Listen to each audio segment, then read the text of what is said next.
Hello my dear student, आपके अपने YouTube channel global science IQ में आप सभी लोगों का मैं हार्दिक स्वागत करती हूँ। आशा करती हूँ आप सभी लोग बहुत ही अच्छे होंगे और आपकी स्टडी भी बहुत ही अच्छी चल रही होगी। तो मैं दीक्षा यादव आज आपके लिए केमिस्ट्री का मॉक टेस्ट नंबर 3 लेकर के आई हैं, जिसमें आज हम आपको टॉप 20 एमसीक्यू लगवाने वाले हैं जो कि तत्वों के वर्गीकरण टॉपिक से संबंधित हैं। ये सभी क्वेश्चंस प्रीवियस ईयर पूछे हुए क्वेश्चंस हैं, तो आप सभी लोग वीडियो को बिल्कुल भी स्किप मत करना, क्योंकि यदि आप सभी लोग इस मॉक टेस्ट को कंप्लीट लगाओगे तो आपको ये पता चल जाएगा कि आपका जो ये चैप्टर है वो तैयार हुआ या नहीं हुआ। और जब आप सभी लोग इस मॉक टेस्ट को पूरा लगा लो तो उसके बाद कमेंट बॉक्स में अपना स्कोर जरूर बताना, जिससे कि मुझे भी पता चले कि आपकी तैयारी कैसी चल रही है। और यदि आपको इन सभी वीडियो की पीडीएफ भी चाहिए तो आप टेलीग्राम चैनल को ज्वाइन कर सकते हैं, जिसका नाम है ग्लोबल साइंस आईक्यू, जिसकी लिंक आपको नीचे डिस्क्रिप्शन में मिल जाएगी। तो फिर टाइम ना वेस्ट करते हुए चलते हैं फर्स्ट क्वेश्चन की तरफ।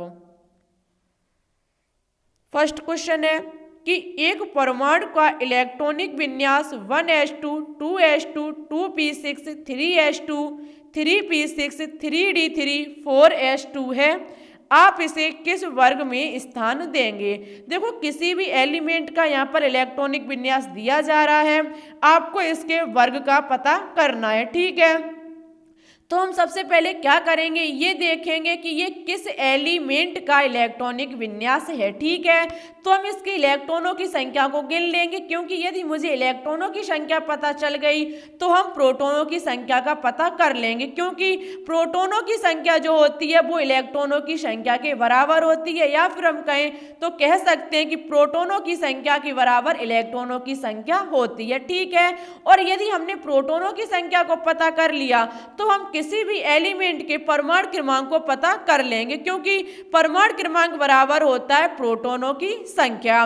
तो हम क्या करेंगे, इलेक्ट्रॉन इसके गिनेंगे तो 2 2 4 4 6 10 10 2 12 12 6 18 18 3 21 21 और 2 23।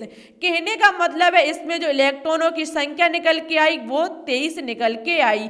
यदि 23 इलेक्ट्रॉनों की संख्या है तो 23 ही इसमें प्रोटॉनों की संख्या है, और यदि प्रोटॉनों की संख्या है तो प्रोटॉनों की संख्या बराबर होता है परमाणु क्रमांक, मीन्स 23 ही इसमें परमाणु क्रमांक की संख्या होगी। यदि मुझे एटॉमिक नंबर पता चल गया, परमाणु क्रमांक पता चल गया, तो हम एलिमेंट का भी पता कर लेंगे। अब आपको यह पता होना चाहिए कि 23 परमाणु क्रमांक किस एलिमेंट का होता है। तो देखो, जो वेनेडियम होता है उसका परमाणु क्रमांक 23 होता है, मीन्स 23 होता है। ठीक है, अब हम क्या करेंगे, अब पता लगाएंगे कि ये जो एलिमेंट है उसे किस वर्ग में स्थान दिया गया है। तो सबसे पहले हम क्या देखेंगे कि इसका अंतिम इलेक्ट्रॉन किस उपकोष या फिर किस सब सेल में प्रवेश कर रहा है। और बहु सिद्धांत के अनुसार हम इलेक्ट्रॉनिक विन्यास करेंगे तो हमारा निकल के आएगा 1s2, 2s2, 2p6, 3s2, 3p6, 4s2, 3d3। Means अंतिम इलेक्ट्रॉन जो है वो डी सब सेल में प्रवेश कर रहा है। ठीक है, और हमने आपको बताया था यदि मुझे डी ब्लॉक के एलिमेंट की वर्ग संख्या को ज्ञात करना है तो आपको एक फॉर्मूला लगाना पड़ता है, NS प्लस n-1 डी के संयोजी कोष में उपस्थित इलेक्ट्रॉनों की संख्या। तो हम क्या करेंगे, इस फॉर्मूले के आधार पर इस इलेक्ट्रॉनिक विन्यास की वर्ग संख्या को देख लेंगे। ठीक है, NS का मतलब, और वो भी हम अंतिम से गिनेंगे बाहरी संयोजी कोष से। ठीक है, तो हमारा NS का मतलब यहाँ पर क्या है, 4s, क्योंकि N का मतलब आपको पता है एनर्जी लेवल को दर्शाता है, और S पर इलेक्ट्रॉनों की संख्या कितनी है, 2, प्लस n-1 डी, n का मान यहाँ पर 4 है, 4 - 1 करेंगे कितना बचेगा, 3। तो हमारा 3d ये लिखा हुआ, इसमें इलेक्ट्रॉनों की संख्या कितनी है, 3। जब हम 2 + 3 को जोड़ेंगे तो हमारा निकल के आएगा 5। मीन्स जो आपका वेनेडियम एलिमेंट है जिसका परमाणु क्रमांक 23 है, डी ब्लॉक का एलिमेंट है, इसे 5th वर्ग में स्थान दिया गया। मीन्स 5 जो हमारा 5वां वर्ग है, जिसे हम समूह या फिर ग्रुप्स भी कह सकते हैं, उसमें इस एलिमेंट को स्थान दिया गया। ठीक है, आई होप होप आपको समझ में आ गया होगा। बात करते हैं नेक्स्ट क्वेश्चन पर। ये मॉक टेस्ट आप तभी लगा पाओगे जब आपको ये सभी पार्ट आने चाहिए। जितने भी हमने तत्वों के वर्गीकरण के पार्ट अपलोड किए हैं, जितने पार्ट के माध्यम को हमने आपको पढ़ाया है, वो आपको सभी पार्ट पहले देख लेने चाहिए। जब तक आप उन सभी को नहीं पढ़ोगे तब तक आप मॉक टेस्ट को नहीं लगा पाओगे, ठीक है। क्योंकि मॉक टेस्ट में वही क्वेश्चन देखने को मिलेंगे जो हम आपको टॉपिक के माध्यम से पढ़ा चुके हैं। नेक्स्ट क्वेश्चन नीट 2018 का पूछा हुआ क्वेश्चन है कि निम्नलिखित में से किस ऑक्साइड की अम्लीय प्रकृति सर्वाधिक है। निम्नलिखित में से किस ऑक्साइड की अम्लीय प्रकृति सर्वाधिक है। तो देखो बेरिलियम जो ऑक्साइड है उसकी जो अम्लीय प्रकृति है वो सर्वाधिक है, मीन्स VeO की। ऑप्शन नंबर बी जो होगा वो इस क्वेश्चन का राइट होगा। फिर बात करते हैं नेक्स्ट क्वेश्चन पर। नीट 2017 का पूछा हुआ क्वेश्चन मोस्ट इंपॉर्टेंट क्वेश्चन है ये कि एक तत्व Z बराबर 114, एक तत्व जिसका परमाणु क्रमांक 114 है। अब आप कह सकते हो कि आपने कैसे पता चला लिया कि परमाणु क्रमांक ही है 114, क्या हम इसे परमाणु भार नहीं कह सकते। तो हमने आपको बताया था कि परमाणु क्रमांक जो होता है उसे Z से डिनोट किया जाता है, जबकि द्रव्यमान संख्या या फिर परमाणु भार की बात करें तो हम उसे डिनोट करते हैं ए से, ठीक है। तो हमें यहाँ पर Z बराबर 114 दे रहे हैं, मीन्स परमाणु क्रमांक जो है वो तत्व का 114 है। का हाल ही में आविष्कार हुआ है। यह निम्न में से किस परिवार या फिर वर्ग का इलेक्ट्रॉनिक विन्यास से संबंधित है। आपको बताना होगा कि हाल ही में एक परमाणु क्रमांक जिसका 114 है उस तत्व की खोज हुई है, उसके किस परिवार में या फिर किस वर्ग में रखा गया है और वो किस इलेक्ट्रॉनिक विन्यास से संबंधित है, ठीक है। तो हम आपको बता देते हैं कि ये कार्बन परिवार में रखा गया है, ठीक है, जिसका जो परमाणु क्रमांक है यदि इसके इलेक्ट्रॉनिक विन्यास की बात की जाए तो इसका Rn86। अब आपने कहीं कहीं जगह देखा होगा कोष्टक में एक कोई एलिमेंट लिख देते हैं और उसकी परमाणु क्रमांक को लिख देते हैं और शेष में आपको पीछे इलेक्ट्रॉनिक विन्यास दे दिया जाता है। तो इसका मतलब आप लोग समझते हो, इसका मतलब ये होता है कि प्रत्येक एलिमेंट जो होता है वो अक्रिय गैसों के समान होना चाहता है। आपको पता है हमारी मोसले द्वारा दी गई आधुनिक आवर्त सारणी में 6 अक्रिय गैसें हैं, helium, neon, argon, krypton, xenon और रेडोन, ठीक है। जब बहुत बड़े बड़े एलिमेंट जैसे कि 82, 83 या फिर हम 51, 92, 72 तरफ चले जाते हैं, 50 से ऊपर चले जाते हैं तो उनका इलेक्ट्रॉनिक विन्यास करना थोड़ा कठिन हो जाता है। तो हम क्या करते हैं कि हम ये देखते हैं कि कोई जो एलिमेंट जो हमारा है, जैसे कि हम लेते हैं एलिमेंट आपका है जैसे कि 56, ठीक है।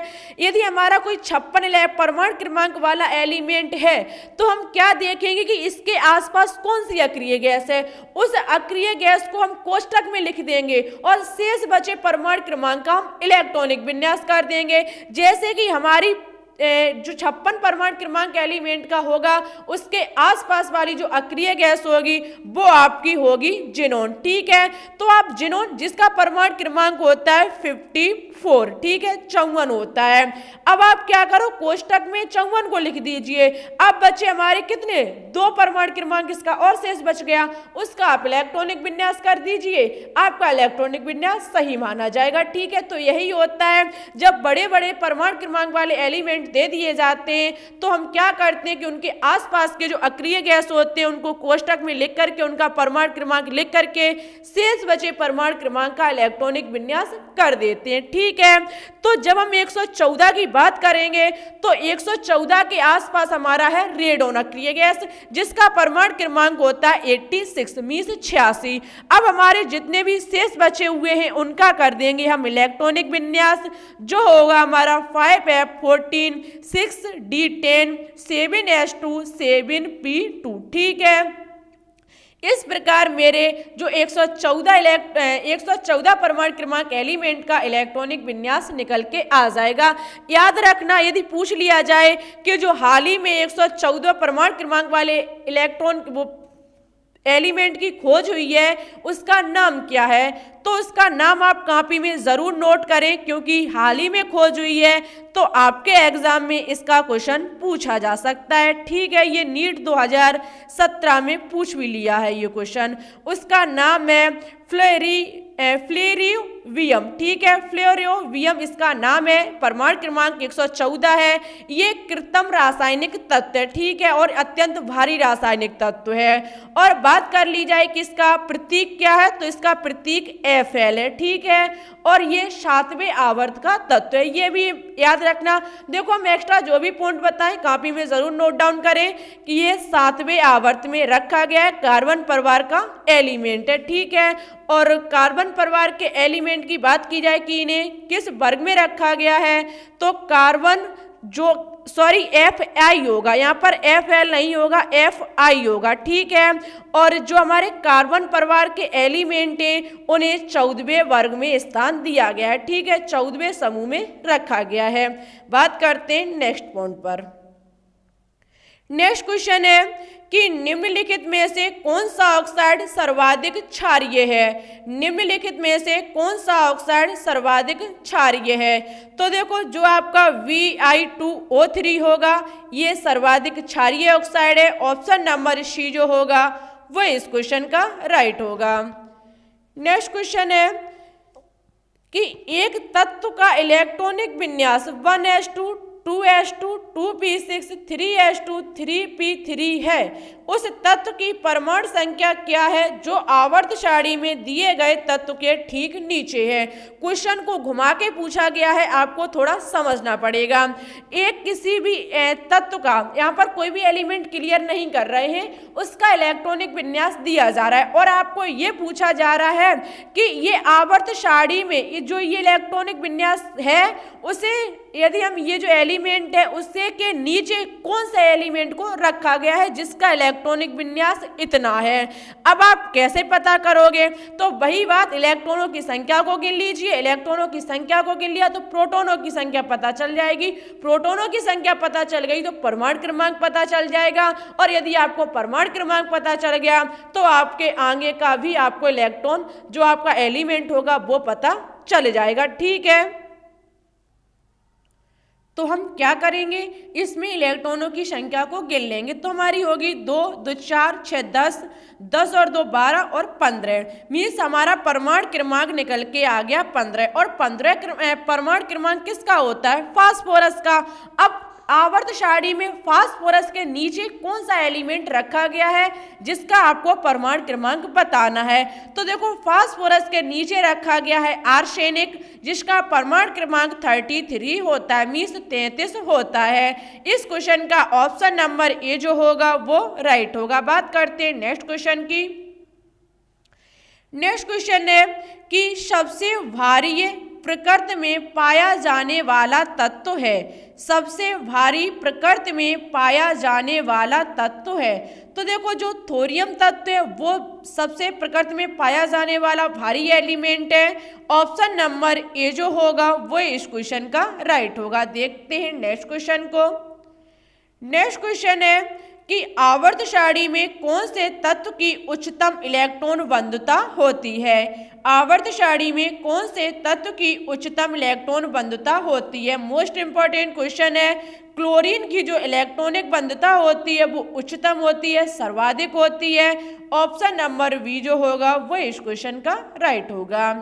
नेक्स्ट क्वेश्चन है, बहुत ही इजी क्वेश्चन है कि आधुनिक आवर्त सारणी में है, जो आधुनिक आवर्त सारणी हेनरी मोजले द्वारा दी गई है उसमें 18 समूह और 7 आवर्त हैं। ठीक है, 18 ग्रुप्स, 7 इसमें जो 7 है वो पीरियड्स हैं, ग्रुप्स को हम समूह या फिर वर्ग भी कह सकते हैं। ठीक है, ऑप्शन नंबर बी जो होगा वो राइट होगा। नेक्स्ट क्वेश्चन है कि लेंथेनम की परमाणु संख्या है। लेंथेनम की जो परमाणु संख्या है वो कितनी है, तो देखो इसकी जो परमाणु संख्या है वो 57 है, 57 है। ऑप्शन नंबर डी जो होगा वो इस क्वेश्चन का राइट होगा। बात करते हैं नेक्स्ट क्वेश्चन पर। नेक्स्ट क्वेश्चन को खोलने से पहले आप सभी लोगों को ये कमेंट बॉक्स में कमेंट करके बताना होगा कि क्योंकि आप सभी लोगों को पता है कि तत्वों का वर्गीकरण जो हम टॉपिक चला रहे हैं वो आज आपका कंप्लीट हो गया।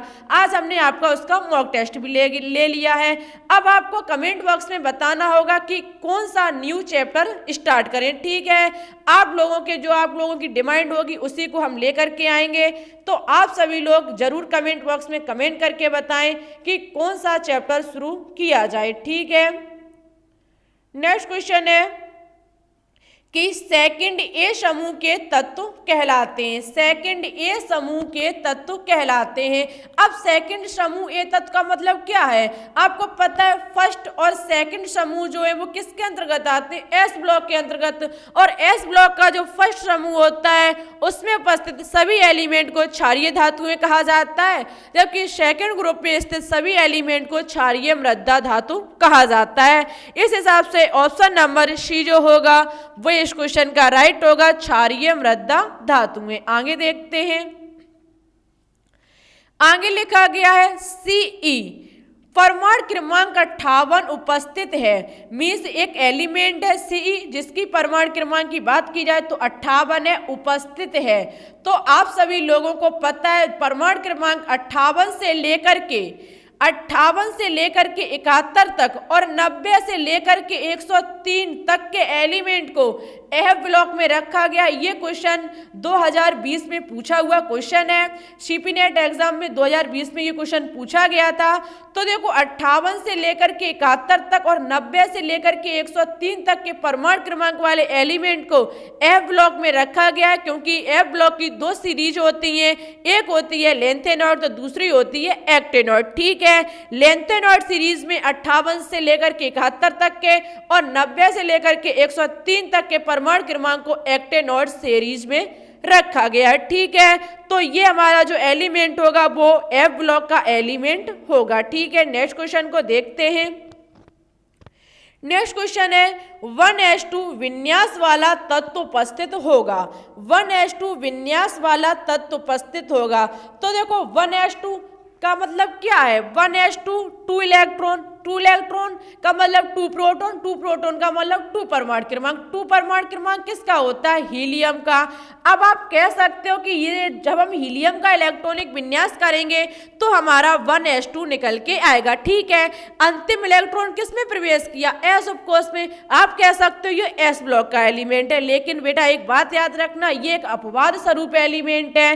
बेशक इसका अंतिम इलेक्ट्रॉन एस उपकोष में प्रवेश करता है, लेकिन ये पी ब्लॉक का एलिमेंट कहा जाता है, क्योंकि सभी जो अक्रिय गैसें होती हैं उन्हें पी ब्लॉक में स्थान दिया गया है और हीलियम एक हमारी अक्रिय गैस है। ठीक है, इसलिए ये एक अपवाद स्वरूप एलिमेंट है जिसका अंतिम इलेक्ट्रॉन एस उपकोष में प्रवेश करता है, फिर भी इसे पी ब्लॉक में रखा गया है। ठीक है, नेक्स्ट क्वेश्चन देखते हैं।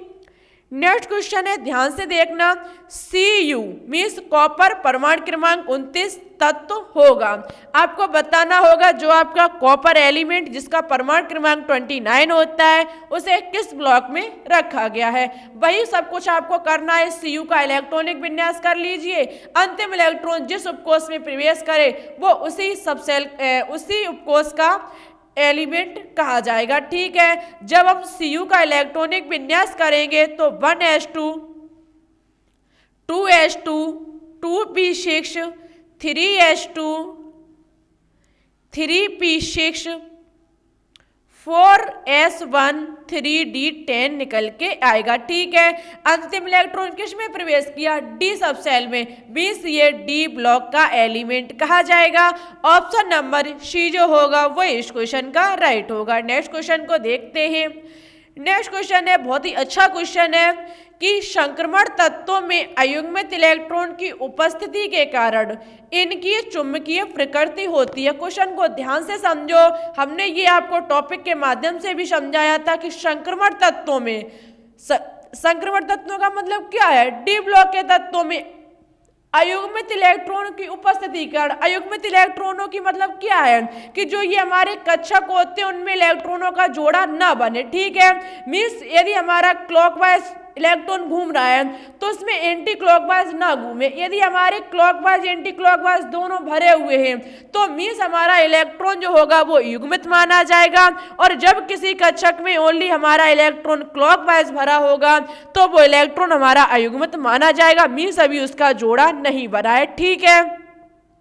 और जब किसी भी संक्रमण तत्व में अयुग्मित इलेक्ट्रॉनों की उपस्थिति होती है तो इनकी चुंबकीय प्रकृति कैसी होती है, प्रतिचुंबकी, अनुचुंबकी, लौह चुंबकी या फिर इनमें से कोई नहीं। तो याद रखना जब किसी संक्रमण एलिमेंट में अयुग्मित इलेक्ट्रॉनों की उपस्थिति होती है तो वो इलेक्ट्रॉन जो होता है, वो एलिमेंट जो होता है वो अनुचुंबकीय गुण प्रदर्शित करता है, और जब वो युग्मित होगा तो वो प्रतिचुंबकीय गुण प्रदर्शित करेगा। ठीक है। ऑप्शन नंबर बी जो होगा वो इस क्वेश्चन का राइट होगा। ऐसे ही क्वेश्चन आपके एग्जाम में पूछे जाते हैं। नेक्स्ट क्वेश्चन है, यदि तत्व का परमाणु क्रमांक 21 एवं इलेक्ट्रॉनिक विन्यास 2, 8, 9 और 2 हो तो तत्व का ब्लॉक एवं आवर्त बताइए। यदि परमाणु क्रमांक 21 एवं इलेक्ट्रॉनिक विन्यास 2, 8, 9, 2 हो तो तत्व का ब्लॉक एवं आवर्त बताइए। तो हम क्या करें, इस पर ना जाकर के हम तुरंत अभाव सिद्धांत के अनुसार इसका इलेक्ट्रॉनिक विन्यास कर लें, सेकंडों में आंसर निकल के आ जाएगा। परमाणु क्रमांक मुझे पता है 21, और 21 परमाणु क्रमांक किस एलिमेंट का होता है, स्कैंडियम, Sc का। ठीक है। Msc के लिए 21 के लिए इलेक्ट्रॉनिक विन्यास निकालेंगे 1s2,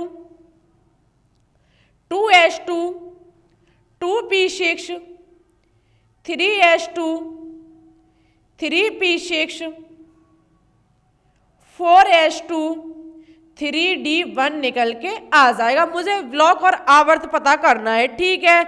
अब अंतिम इलेक्ट्रॉन जिस सब सेल में प्रवेश करेगा, जिस उपकोष में प्रवेश करेगा, वो उसी ब्लॉक का एलिमेंट कहा जाएगा। ये डी सब सेल में प्रवेश किया, इसका अंतिम इलेक्ट्रॉन, मीन्स ये डी ब्लॉक का एलिमेंट है। ठीक है। अब हम आवर्त को देखते हैं। तो आवर्त के लिए मुझे देखना पड़ेगा कि इलेक्ट्रॉन कितने एनर्जी लेवल में प्रवेश किया है। तो आप देख सकते हैं 1, 2, 3, 4, मीन्स इसका जो इलेक्ट्रॉन है वो 4 आवर्त, कहने का मतलब है 4 एनर्जी लेवल में भरे हुए, ऊर्जा स्तर में भरे हुए हैं। तो हमारी इसमें कौन सा आवर्त होगा, 4th आवर्त। ठीक है। एनर्जी लेवल को यदि आपने देख लिया, सेल को देख लिया या फिर कक्ष को देख लिया तो आपको आवर्त संख्या पता चल जाएगी। मीन्स इसके 4th आवर्त और डी सब सेल में प्रवेश हो रहा है, तो मीन्स ये डी ब्लॉक का और 4th आवर्त में एलिमेंट कहा जाएगा। मीन्स ऑप्शन नंबर सी जो होगा वो इस क्वेश्चन का राइट होगा। नेक्स्ट क्वेश्चन है, आयनिक त्रिज्या होती है, ये क्वेश्चन इंपॉर्टेंट है। आयनिक त्रिज्या होती है तो देखो, आयनिक त्रिज्या प्रभावी नाव की आवेश के व्युत्क्रमानुपाती होती है। ठीक है। प्रभावी नाव की आवेश प्रभावी नाव की आवेश जो होता है उसके व्युत्क्रमानुपाती होती है आयनिक त्रिज्या। ऑप्शन नंबर ए जो होगा वो इस क्वेश्चन का राइट होगा। नेक्स्ट क्वेश्चन है कि के मीन्स आपकी ये पोटेशियम, कैल्शियम, लोहा तथा जिंक में से कौन क्लोरीन के साथ एक से अधिक यौगिक का निर्माण कर सकता है। मोस्ट इंपॉर्टेंट क्वेश्चन है, बहुत ही ध्यान से सुनना कि ये आपका पोटेशियम है, कैल्शियम है, आयरन है और जिंक है। कौन क्लोरीन के साथ एक से अधिक यौगिक का निर्माण कर सकती है। तो देखो आपको पता है जो आपका Fe होता है, आयरन होता है, वो क्लोरीन के साथ कहीं एक यौगिक का निर्माण कर सकती है। आपने देखा होगा FeCl2 होता है, FeCl3 होता है, इत्यादि आपने यौगिक देखे होंगे जो हमारे क्लोरीन के साथ निर्माण, क्लोरीन जो होगा वो Fe के साथ क्रिया करके कहीं एक यौगिक का निर्माण कर लेती है, जबकि पोटेशियम हुआ, कैल्शियम हुआ, आपका जिंक हुआ, ये ऐसा नहीं कर पाते। क्यों नहीं कर पाते? क्योंकि जो आपका ये Fe है, देखो केवल परिवर्तनशील ऑक्सीकरण संख्या वाले तत्व ही क्लोरीन के साथ एक से अधिक यौगिक का निर्माण कर सकते हैं। ठीक है। तो आपका जो Fe है ये एक संक्रमण धातु है और इसकी परिवर्तनशील ऑक्सीकरण संख्या भी होती है, इसलिए ये क्लोरीन के साथ कहीं एक यौगिक का निर्माण कर सकता है। ठीक है। ऑप्शन नंबर ए जो होगा वो इस क्वेश्चन का राइट होगा। नेक्स्ट क्वेश्चन है कि Ca, Mg, P तथा Cl means calcium, magnesium, phosphorus और क्लोरीन तत्वों की परमाणु त्रिज्या के बढ़ने का सही क्रम है। परमाणु त्रिज्या के बढ़ने का सही क्रम आपको बताना है। आपको पता है परमाणु त्रिज्या के बारे में, जब हम किसी भी आवर्त सारणी में बाएं से दाएं की तरफ जाते हैं तो परमाणु त्रिज्या का मान होता है वो घटता चला जाता है, और जब हम आवर्त सारणी में वर्ग में ऊपर से नीचे आते हैं तो परमाणु त्रिज्या का जो मान है वो बढ़ता चला जाता है। जबकि कैल्शियम, मैग्नीशियम, फास्फोरस, क्लोरीन की बात की जाए तो मैग्नीशियम और फास्फोरस और क्लोरीन ये तीनों एक ही आवर्त में रखे गए हैं, ठीक है। जबकि कैल्शियम की बात की जाए तो ये मैग्नीशियम के नीचे रखा गया है, ठीक है। तो जब ये परमाणु त्रिज्या के बढ़ने का सही क्रम पूछ रहा है और आपको पता है बाएं से दाएं जाएंगे नॉर्मली हमारी जो परमाणु त्रिज्या का मान होगा वो घट जाएगा। तो मीस हम मैग्नीशियम मुझे पहले मिलता है, उसके बाद फास्फोरस मिलता है, उसके बाद हमें क्लोरीन मिलती है और हमारा कैल्शियम जो होता है वो नीचे रखा जाता है। इन तीन की अपेक्षा जो हमारा ये कैल्शियम होगा इसकी जो परमाणु त्रिज्या होगी वो सर्वाधिक होगी, क्योंकि ये मैग्नीशियम से नीचे रखा गया है, वर्ग में रखा गया है, और जब किसी भी वर्ग में ऊपर से नीचे आते हैं तो परमाणु त्रिज्या जो होती है वो बढ़ जाती है। मीन्स Ca की अधिक होगी, उसके बाद Mg की, उसके बाद फास्फोरस की और उसके बाद Cl की जो परमाणु त्रिज्या होगी वो सबसे कम होगी, ठीक है। तो इस हिसाब से जो ऑप्शन नंबर हमारा बी होगा वो राइट होगा। कहने का मतलब है यदि हमारी देखी जाए तो Cl की अपेक्षा P की अधिक होगी, P की अपेक्षा Mg की अधिक परमाणु त्रिज्या होगी और Mg से सबसे सर्वाधिक होगी हमारी Ca की परमाणु त्रिज्या, ठीक है। आगे देखते हैं। आगे क्वेश्चन है कि निम्नलिखित में से कौन सा आयन सबसे छोटे आकार का है। ऐसे क्वेश्चन आपने कई एक बार देखे होंगे, लेकिन इस बात पर कंफ्यूज हो जाते होंगे कि ये कैसे हम पता लगाएंगे कि कौन सा आयन छोटा है, ठीक है। तो देखो यहाँ पर जितने भी ये आयन दिए गए हैं ये सब सम इलेक्ट्रॉनिक है, मीन्स इनके इलेक्ट्रॉनों की संख्या आप ज्ञात करना, सभी की एक समान ही निकल के आएगी, ठीक है। और सम इलेक्ट्रॉनों की जब आकार निकाला जाता है, आपको आकार ही तो देखना है, आकार का एक फॉर्मूला होता है, आकार समानुपाती 1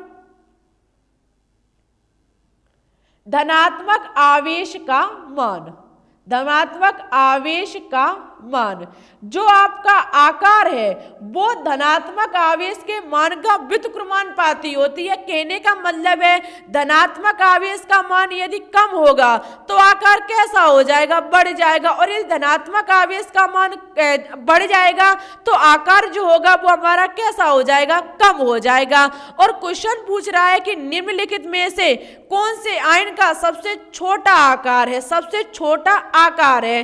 अब आकार छोटा कब होगा, जब जो धनायन का मान हो वो सर्वाधिक होना चाहिए। धनायन का मान यदि सर्वाधिक होगा आकार छोटा होगा, और यदि धनायन का मान हमारा कम होगा तो आकार हमारा बड़ा होगा। तो Mg2+ की बात की जाए तो इसका आकार जो होगा वो सर्वाधिक इसका जो आकार होगा वो कैसा होगा, छोटा होगा, ठीक है, क्योंकि इसमें धनात्मक आवेश का मान जो है वो अधिक है Na+ की अपेक्षा, ठीक है। Fe2- इनकी सबकी अपेक्षा Mg2+ जो होगा इसका जो आकार होगा वो छोटा होगा, क्योंकि इसमें जो आवेश का मान है वो सर्वाधिक है, ठीक है। आई होप आपको समझ में आ गया होगा, डाउट हो तो बता देना। आज का नेक्स्ट और लास्ट क्वेश्चन है जो हमने आपके लिए होमवर्क में रखा, इसका आंसर आपको मेरे कमेंट बॉक्स में देना होगा और साथ ही साथ ये भी बताना होगा कि आपको नेक्स्ट वीडियो में कौन सा टॉपिक चाहिए, ठीक है। और कमेंट बॉक्स में अपना स्कोर जरूर बताएं। लिखा हुआ है वह ऑक्साइड जो सोडियम हाइड्रोक्साइड के साथ अपक्रिया नहीं करता है। आपको बताना होगा इनमें से कौन सा एक ऐसा ऑक्साइड है जो सोडियम हाइड्रोक्साइड NaOH के साथ अपक्रिया नहीं करता, ठीक है। इसका आंसर कमेंट बॉक्स में देना होगा। कमेंट करके जरूर बताएं कि आज आपका स्कोर क्या रहा, और ये जरूर बताएं कि आपको नेक्स्ट वीडियो में कौन सा टॉपिक चाहिए, ठीक है। तो वीडियो कैसी लगी कमेंट बॉक्स में जरूर बताएं, अच्छी लगी लगे तो लाइक करें, दोस्तों के साथ शेयर करें और यदि अभी तक आपने हमारे चैनल को सब्सक्राइब ना किया हो तो इसे सब्सक्राइब करके बेल आइकन को प्रेस ऑल पर क्लिक कर लें, जिससे कि हम जो भी वीडियो डालें आपके पास नोटिफिकेशन पहुंच जाए, वो भी सबसे पहले। तो फिर ठीक है, चलते हैं। Thank you so much. जय हिंद, जय भारत।